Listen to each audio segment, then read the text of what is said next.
些嘛蛮好的呀。喜欢可以啊。你某个给毛的热气球。不用。这个某个搞的衣裳多点。多点还不必吃。反正没得南瓜不用吃呀。我点3叶青就好了。买的3叶青啊？我这点都没两个。马是吧？侬买那个马是吧？买上了。上个买了。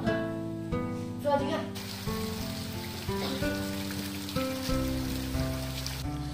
这2天我们山里面气温变化好大呀，今天就非常的冷，一个不小心就鼻塞就着凉了。我要去前面去挖点3叶青。像我感冒不是特别严重，我都家里面淘2个3叶青吃吃就好了，特别的管用。这片就是我们家种植的3叶青基地，我找2个大一点的。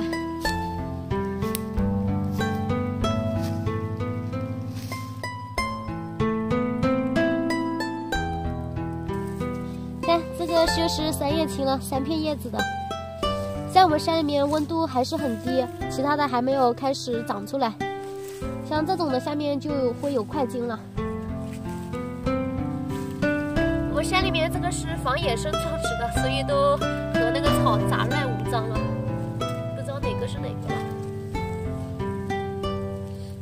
这根藤就是这个无纺布袋里面的，把这无纺布袋拿出来就行了。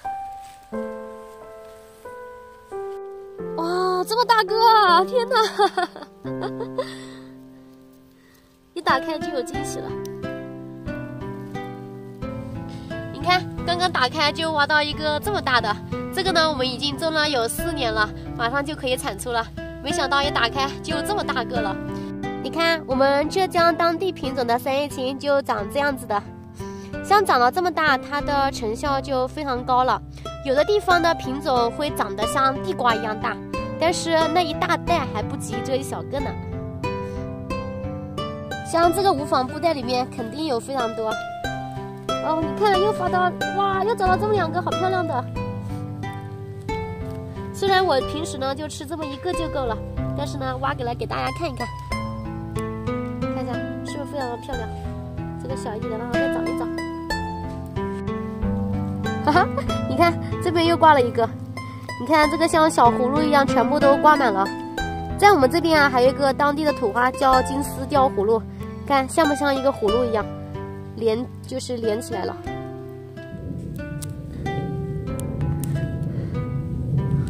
好了，像我吃足够了，其他的就养在这地方，让它继续再长。好了，我洗吃下去，应该明天很快就会好了。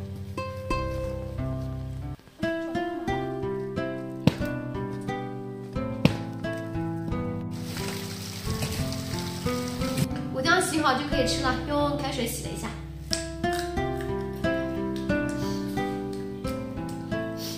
嘴巴已经一点味道都没有了。